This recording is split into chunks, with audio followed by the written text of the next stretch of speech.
Hey guys, have you noticed that when you're squatting, you can't keep your chest upright and that's leading to low back pain and preventing you from lifting heavier?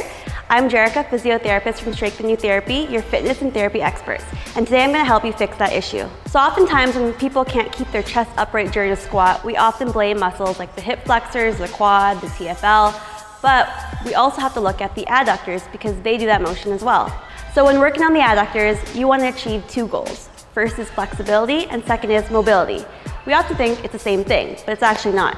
So flexibility is your ability to increase your range of motion passively, but mobility is the ability to get these muscles to fire properly and coordinate with each other to achieve this newly obtained range of motion. So first we're going to work on flexibility. We're going to stretch out the back leg. We're going to take our regular kneeling lunge. Instead we're going to pivot our leg outwards, so now the back leg's getting into extension and abduction. And then you're just going to lean forward towards that front leg. Then you're going to feel a stretch in the hip flexors, but also in the inner thigh. You're going to hold for 30 seconds, and then you're going to go back, and then you're going to repeat. So the second exercise we're going to do is now a mobility exercise. So in order for the adductors to elongate, it needs to coordinate with the glute medius because that is an abductor, so it's the opposite muscle. So now we're going to do hip end range liftoffs. So you're going to go against the wall. So now we're working on the right leg. You're going to bring your knee down to the floor. So now that your hips and your knee are lined against the wall, then you're going to bring your right leg out.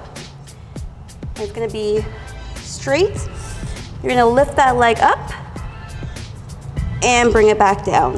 So you're going to bring that leg up, hold for 3 seconds, and bring it back down, using the wall to block you so you're not compensating and moving your whole body. So you might experience some cramping while doing these exercises, and that's completely normal because now your muscles are learning how to work in this new obtained range of motion.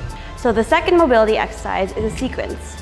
What you're going to do is you're going to bring that left leg up, you're going to bring it back into like a single leg deadlift, and then you're going to rotate and bring that left hip over the right hip.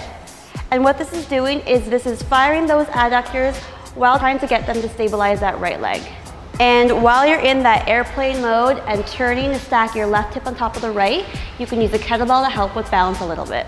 So if you've achieved flexibility, that's only half the battle. Because if you don't work on mobility, your muscles are deemed completely useless because they don't know how to work with this new obtained range of motion. So if you've noticed that you can't squat keeping your chest upright and maintain hip extension, try these new exercises. If you have any questions, contact us here at the clinic. I'm Jerikka, physiotherapist from SNU, and remember, you're only one strategy away from crushing your fitness goals.